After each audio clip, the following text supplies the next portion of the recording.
In this video, I am going to lead you into a confession that should break South Africa's soul.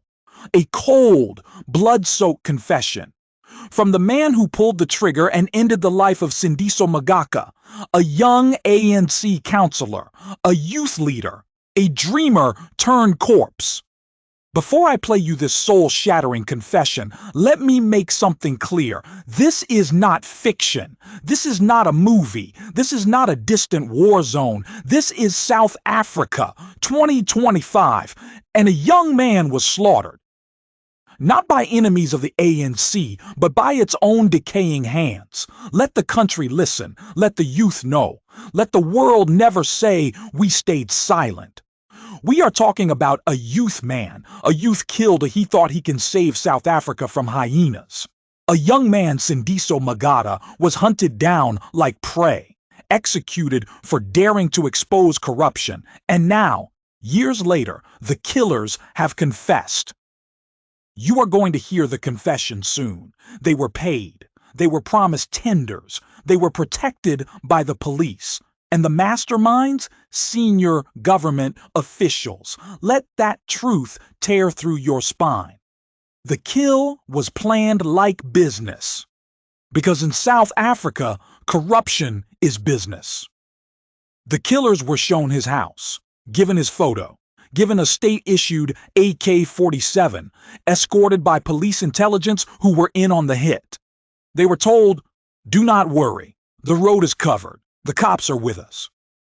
And when Magaqa was gunned down in broad daylight, they were paid 120,000 rands in cash, then promised a tender worth 1 million rands. All for pulling a trigger on a man who wanted to serve the people. This is not politics. This is the mafia in municipal uniform. This isn't about one killing. It's about a syndicate, a criminal network wearing the skin of government. This is not democracy. This is a mafia state. If a counselor can be murdered 1 year into office for exposing theft, what hope is left for the rest of us? Who are these politicians really serving? They don't serve you. They serve their bank accounts. They buy AK-47s, not ambulances. They fund hitmen, not housing. They protect looters, not whistleblowers. And all this unfolds under the ANC banner. Let's stop pretending. The ANC has become a breeding ground for hit jobs, not heroes. Every time your road is a crater, every time your clinic has no nurse, every time a child dies from neglect, ask yourself, was that money spent paying off a killer, a bodyguard, or a backroom deal? What does this confession tell us? It tells us South Africa is not dying from poverty. It is being murdered by betrayal. The poor are not poor because of lack. They are poor because those in power feed on them like vultures. This system does not reform. It eliminates. It does not listen. It silences. It does not serve. It feeds on blood. To the people of South Africa, 2026 is approaching. The ballot will be in your hands again. But before you vote, remember Sindiso Magaqa. He didn't die in war. He died for telling the truth.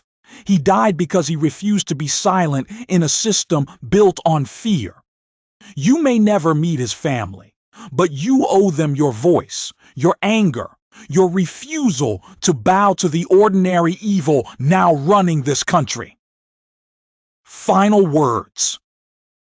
This is the South Africa we are in, but it is not the South Africa we must accept. Let the confession of Magaqa's killers become a national fire. We will not protect the guilty. We will not excuse murder. We will not forget the fallen. This is the line. Down with blood-soaked politicians, down with state-sponsored murder, and may justice rise, even from the grave. Now here is the confession of this killer. This is the confession of one of the killers behind the assassination of Sindiso Magaqa. He says, around July 11th, 2017, I received a call while I was at Berea Centre in Durban. I was asked to come downstairs by someone I knew. When I got there, he was standing with another man. They told me there was a job in Umzimkhulu. I asked what kind of job. They said someone in the Umzimkhulu municipality was threatening to report others for corruption. They didn't mention the name. They said we'd meet more people about the job the next day. The following day, we met again. At the meeting were myself, this killer, that killer, and others. One of them told us he had been sent by 2 senior officials, the municipal manager and the mayor. Their request: kill the man who wanted to expose them. They offered $120,000 for the job, to be paid after it was done. Then we'd be rewarded with a tender worth $1 million.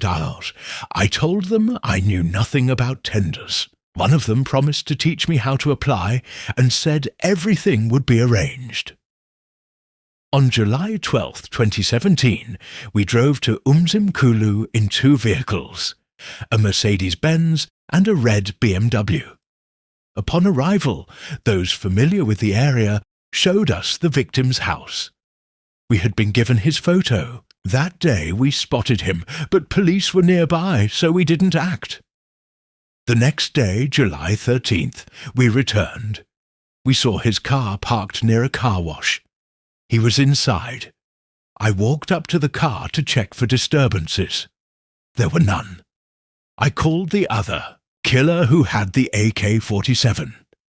He came from the bush, approached the car, and opened fire. I fired warning shots to keep people at the car wash back. The job was done. We drove back to Durban. Later that day, the payment of $120,000 was made in cash at Berea Center. We were told not to worry about police. One of the killers claimed that police intelligence had been informed and officers would look after us. The AK-47 and Mercedes-Benz, he said, belonged to police. Of the R120,000, R100,000 was split among the group. Each got R20,000. The remaining R20,000 was given to a police officer who had looked after us. That killer personally delivered the money and phoned the officer to confirm. Later that year, I was arrested for robbery and denied bail. In 2018, I was formally charged for this murder while in prison. There, I met some of the other accused for the first time. They admitted the masterminds paid $600,000. Another $500,000 was promised to keep the peace among us in prison. That money, we agreed, would be used for our legal fees. I have a recording of a call confirming the $500,000 payment. It was sent to a family member for safekeeping.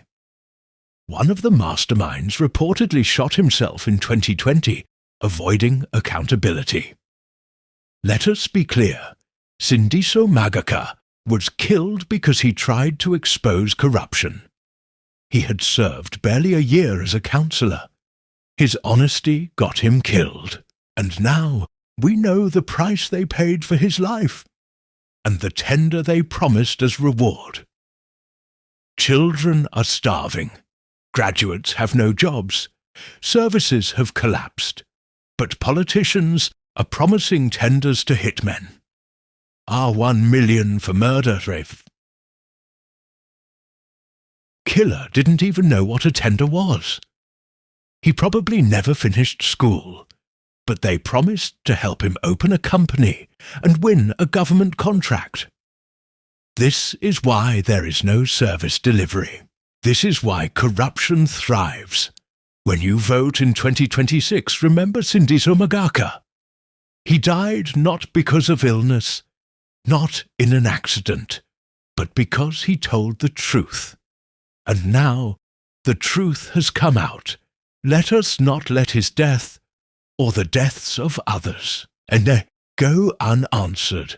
Let this confession be the fire that ignites a reckoning. You think a hitman from Umlazi just decides to shoot a municipal manager. No, he is sent, he is funded, he is protected by people in suits, with state-issued phones, driving government vehicles. These are not lone wolves. These are dogs fed by the state.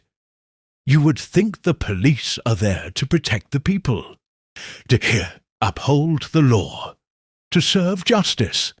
But in South Africa, the badge is often a backstage pass to murder. The killers of Sindiso Magaqa were told, "Do not worry, the cops are with us."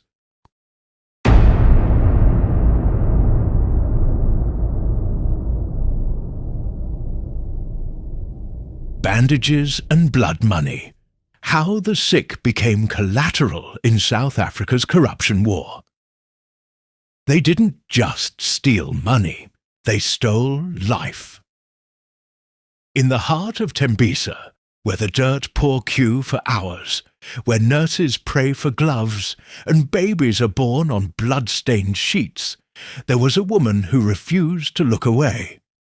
Her name was Babita Deokaran. She didn't wear a cape. She didn't hold rallies. She didn't scream on stages. She quietly did her job, and she did it well. Inside the Gauteng Department of Health, Babita stumbled upon a rot so deep it made her sick. A tangled web of shell companies, inflated prices and ghost suppliers, all feeding off the Tembisa hospital, a place meant for the forgotten, the poor, the struggling. She flagged 850 million rands in suspicious payments. She raised her hand. She said, "This is wrong." And the system, the same system that shouts transparency, that preaches accountability, that sings Betho Pele from podiums, put a target on her back. On August 23rd, 2021, as she returned from dropping her child at school, Babita Deokaran was gunned down. Multiple shots, outside her home, in her car, alone. Her crime, she spoke truth in a kingdom of lies. But let's not romanticize her death. Let's not call it a loss to the nation. Because if the nation cared, her killers wouldn't have been hired in the first place. Let's talk about the hospital. Tembisa Hospital, a place where the poorest South Africans go not to be healed, but to survive. Where mothers give birth on concrete floors. Where the smell of blood and bleach never leaves your nose, where babies die because there's no oxygen, while officials drive Range Rovers paid for by phantom contracts. Millions meant for syringes, bandages, heart monitors, instead went to designer furniture, luxury leather couches, and million-rand shoe deals through fake vendors. This is not just theft, this is mass murder by spreadsheet. And what did the state do? The National Prosecuting Authority refused to protect Babita. The police ignored her pleas. No one offered her a safe house. But after she died, they gave her a memorial service. A framed picture, some flowers, a press release. They didn't want justice. They wanted silence. And today, the masterminds walk free. Still in government, still issuing tenders, still playing God with the lives of the poor. This is the murder economy, where health is currency and silence is bought in. Bullets Babita Deokaran was not the only one. Dr. Abdul Hai Mayat was also threatened for investigating corruption. Whistleblowers in Free State, in Eastern Cape, in Limpopo, all pushed out, smeared or dead. Because in South Africa, hospitals don't just fight disease. They host parasites with government IDs. So what now? Are we a people, So numb we can watch mothers weep over dead children and say, "Shame, that's just how it is." Do we sit back while tenders are exchanged like hit contracts, while the poor are buried without names, while the honest are hunted like criminals? Because, make no mistake, every stolen syringe is an assassination. Every fake invoice is a murder, weapon. Every minister who stays silent is an accomplice. This is not governance. This is war. On the poor, by the powerful. And it ends when we stop pretending it's normal.